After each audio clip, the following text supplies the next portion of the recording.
दोस्तों नमस्कार, मैं आपका दोस्त मनोज कुमार मिश्रा, एक फिलोसोफर और एस्ट्रोलॉजर। मैं आप सभी लोगों का अपने YouTube channel astro aura world में हार्दिक स्वागत करता हूं और आप सभी लोगों से ये रिक्वेस्ट करता हूं कि अगर आप लोग अभी मेरे चैनल पर नए हैं तो चैनल को जरूर सब्सक्राइब करें। जैसा कि आप सभी लोग जानते हैं कि 27 के 27 नक्षत्रों पर मैंने अपने विचार अपने वीडियो के माध्यम से चैनल पर अपलोड किए। तो आपका जो भी जन्म का नक्षत्र हो, एक बार प्लेलिस्ट में जाकर अवश्य देखें कि आपका जन्म का नक्षत्र आपके लिए क्या ऊर्जा लेकर आता है। और अगर आप अपने जन्म के नक्षत्र की पॉजिटिव ऊर्जा से जोड़ना चाहते हैं तो चैनल को ज्वाइन कीजिए। आज हम लोग चर्चा करेंगे कि मीन लग्न वालों का ये जो नवंबर का महीना है, यह नवंबर का गोचर मीन लग्न वालों को किस प्रकार की ऊर्जा देता है। तो देखिए, अगर आपकी जन्म कुंडली में यहां पर 12 का अंक लिखा हुआ है तो ये वीडियो आपके लिए है, यानी आप मीन लग्न वाले जातक हो। तो अगर आपने अभी मेरी वो वीडियो की जानिए मीन लग्न वाले लोग कैसे होते हैं नहीं देखिए तो आई बटन पर क्लिक करके वो वीडियो अवश्य देखें। तो देखिए, सबसे पहले बात करेंगे गोचर की। किस प्रकार से गोचर, कौन सा ग्रह कहां चल रहा है। गोचर किसे कहते हैं? इस समय ब्रह्मांड में जो ग्रह जिस राशि पर होते हैं उसको क्या कहते हैं? गोचर कहते हैं। लग्न के अकॉर्डिंग हम लोग उस ग्रह को वहीं लिख देते हैं। अब स्टार्टिंग कहां से करेंगे? देखिए, शुक्र से करेंगे। क्यों? क्योंकि ये 2 नवंबर तक आपकी सिंह राशि में है और 3 नवंबर को कहां आ जाएंगे? आपकी कन्या राशि में आ जाएंगे। इसके बाद बात करेंगे सूर्य देव की। सूर्य जो है अभी तुला राशि में चल रहे और 17 नवंबर को वृश्चिक राशि में आ जाएंगे। उसके बाद मंगल भी 17 नवंबर को ही वृश्चिक राशि में आ रहे हैं। बुध की बात करते हैं तो बुध 6 नवंबर तक तुला राशि में है और 7 नवंबर को कहां जाएंगे? वृश्चिक राशि में आ जाएंगे। तो इस प्रकार से ये ग्रह की स्थिति है। अगर बात करते हैं हम राहु की तो 30 अक्टूबर के बाद राहु और केतु ने अपना स्थान परिवर्तन कर लिया है। आप कहोगे ये कैसे यहां दिखाई दे रहे हैं दोबारा? इसका मतलब ये होता है कि 32 डेज के बाद ये आपको मीन राशि में दिखेंगे। लेकिन इस समय 1 नवंबर से आपको परिणाम कहां का देंगे? मीन लग्न का देंगे। मतलब इस समय राहु आपके लग्न में आ जाएगा और केतु आपके जो है स्पाउस वाले भाव में आ जाएगा। तो ये राहु केतु की पोजीशन हो गई। गुरुदेव बृहस्पति जो आपके लग्नेश है पूरे के पूरे महीने क्या चलेंगे? वक्री ही चलेंगे। और शनि जो है, अगर शनि की बात करें तो 5 नवंबर को ये मार्गी हो रहे हैं। तो ये है गोचर की स्थिति। डेट वाइज प्रिडिक्शन देख लेते हैं। 1, 27 और 28 नो आर्ग्यूमेंट्स विद विदर और 2, 3, 29 और 30 आप अगर कोई नया व्हीकल खरीदना चाहते हो, कोई नया मकान खरीदना चाहते हो, ये टाइम अच्छा है। 4, 5, 6 टाइम फॉर चिल्ड्रन है। 7, 8 ये एक शत्रु पक्ष वाला समय है कि शत्रु पक्ष आपके ऊपर हावी हो सकता है। 9, 10, 11 ये जो टाइम है ये आपको क्या करना है कि अपने स्पाउस के साथ विवाद होने से बचना है। मतलब थोड़ा आराम से बातचीत कीजिए। 12, 13 हेल्थ इश्यूज और 14 से लेके 20 तक, 14 नवंबर से लेके 20 नवंबर तक ये गुड टाइम है। 21 और 22 खर्चे वाला टाइम है और 23 और 24 लव एंड रोमांस के लिए है और 25 और 26 टाइम फॉर इन्वेस्टमेंट, जहां अगर आप किसी जगह इन्वेस्टमेंट करना चाहते हो तो ये वो वाला टाइम है। तो देखिए, अब बात करेंगे हम अपने लग्न की और शुरुआत कहां से करते हैं? शुरुआत करते हैं हम लग्न के मालिक से, मतलब लग्नेश से। तो लग्नेश कौन है आपका? लग्नेश है हमारा गुरुदेव महाराज। कहां कहां के मालिक है? हमारी लग्न के मालिक है और ये हमारे 4th हाउस के मालिक है। तो ये चीज आपको समझनी है। 12, 1, 2, 3, 4, 5, 6, 7, 8, 9 तो इनकी 2 राशि हैं। एक तो क्या, एक हमारा हो गया लग्न और एक हो गया जहां धनु। तो हमारा कहां कहां के मालिक हुए लग्नेश? गुरुदेव बृहस्पति यहाँ के और हमारे 10वें भाव के स्वामी हैं। तो सबसे पहले तो आप ये समझ लीजिए कि जब राहु का शेड यहां से हट जाएगी, राहु छाया ग्रह है, जब गुरु के पास से राहु की छाया हट जाएगी, राहु आ जाएंगे 1st हाउस में। दोनों की चर्चा करेंगे। तो गुरुदेव बृहस्पति 2nd हाउस में, 2nd हाउस होता है हमारा कुटुंब का हाउस और पैसे से संबंधित भाव।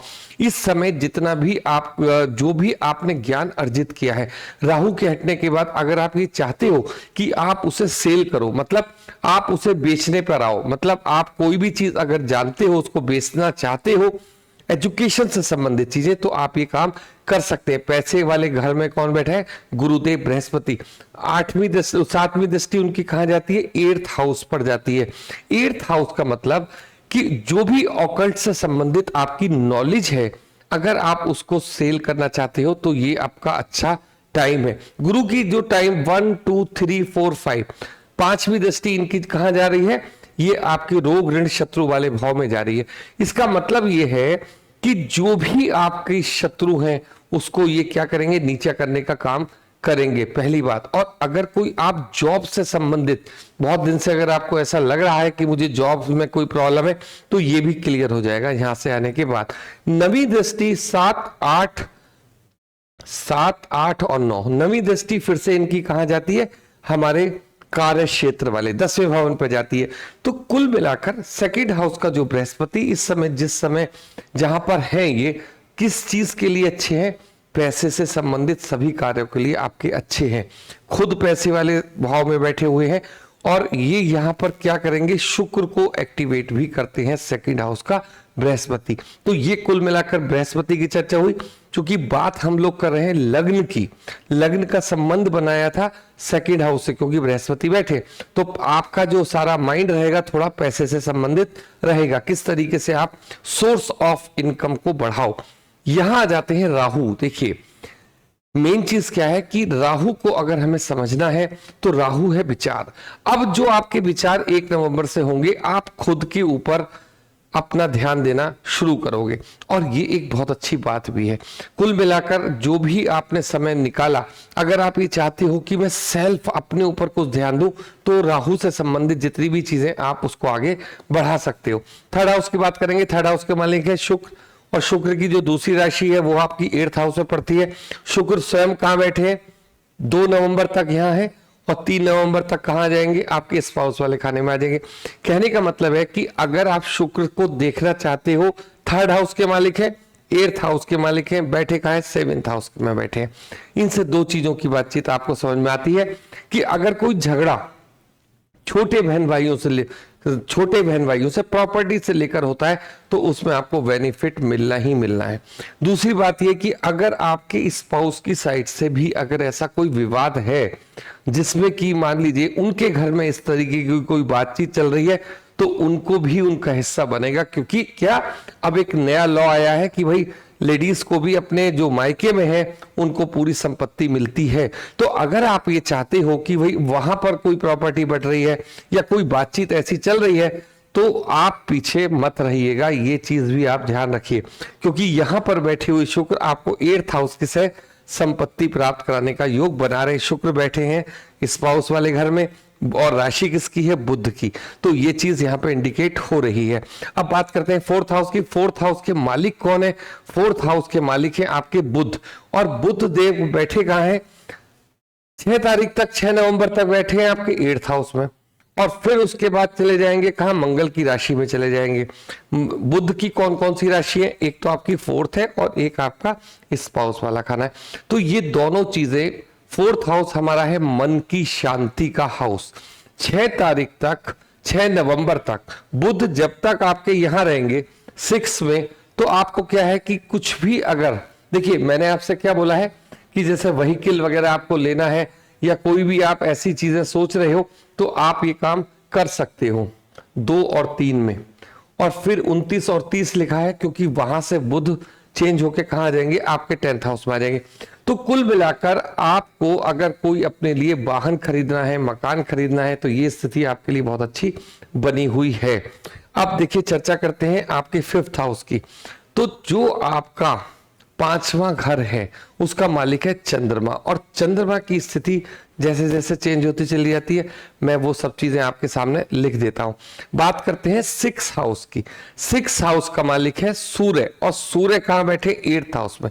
जब भी 6ठे हाउस का संबंध 8th हाउस से बनता है, इसका मतलब यह है कि जो भी सेवा आप करना चाहते हो, जिसके अगेंस्ट आपको कोई पैसा नहीं मिलना, अगर आप इस समय जब तक आपके 6ठे घर का मालिक 8वें घर में बैठा है और आप कुछ ऐसे पुण्य के कार्य करना चाहते हो कि कि जिसमें आप ये सोचते हो मैं किसी को एडवाइस से फायदा करा सकता हूं, या कुछ भी आपके मन में जो भी आप सेवा दे सकते हो जिसके अगेंस्ट आपको कोई भी पैसा नहीं मिल रहा, तो ये एक बहुत अच्छा टाइम बना हुआ है। इसके बाद सूर्य पहुंच जाएंगे आपके भाग्य भवन में।